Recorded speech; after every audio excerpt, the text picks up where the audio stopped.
Hello Desert Bearhawk fans, we're back in the shop. I'm going to shoot a quick video before I have to run off to work. Just some things to show you. Got a new yoke for the C-squeeze, and as you can see right here, it's got a super narrow nose with an anvil base. You don't put a set in here, you squeeze the rivets right against this base. So now I can get into those super tight spots that I couldn't get into before. So I'll be able to squeeze rivets easier and be able to squeeze more of them. For the ones that I can't get that to, I got me a 5-inch angle set for my rivet gun, and even more custom and deluxe, I got these 2 tungsten bucking bars. So that's going to help me get the rivets nailed down just a little bit easier, a little bit better.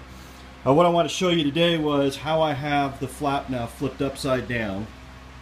You can see it's flipped upside down, and how I've got it fixed to the table with these blocks.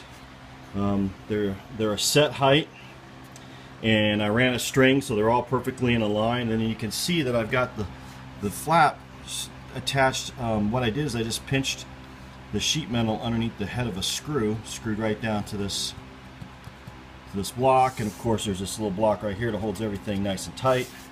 You can see it right here as well. And that allows me to now work on the flap with clearance for the calicos on the bottom side there. So now I can put the top half, or I guess I could do the bottom half now I got flipped over, and get all the rivets in, get the gussets in, get the center splice in place. Not the center splice, but the center gusset. So I could put the gusset here, I could put the gusset right here in this area, and the gusset on this area here. This is a better way than I did the first flap. The first flap I wasn't good. The way I did it, I'm surprised it came out as well as it did. But this flap here is going to come out absolutely perfect as far as being 100% straight.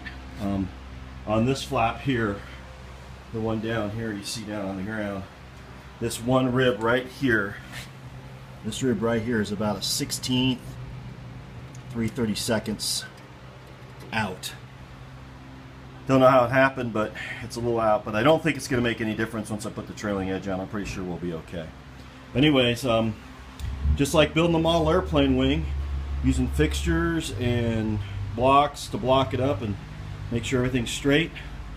And now what I have to do is just drill the holes, put in 4 million more calicos, get everything the way I want it, and then take it apart, prime it, dimple it, put it back together and rivet it. Now one thing I do have to do is on this skin right here, I'm going to come in about a 1/2 inch on the big break. Over there you can see the big break.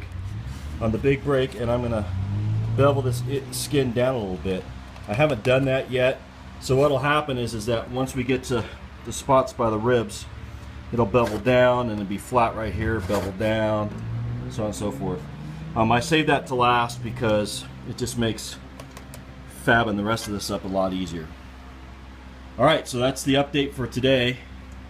No more work will happen as I have to go to work myself, but have been corresponding with a couple of people via message, and one of the questions I've gotten was, what tools do I need? So look for a video coming soon that I will lay out all the tools that I've been using on this project so people can get an idea of what you need to have to build your ribs and do your steel and all that kind of stuff. So that's coming soon, but no more work for tonight. We're done. Thank goodness. I don't think my hands could squeeze another calico even if I wanted to. So until next time, I'll see you in the shop.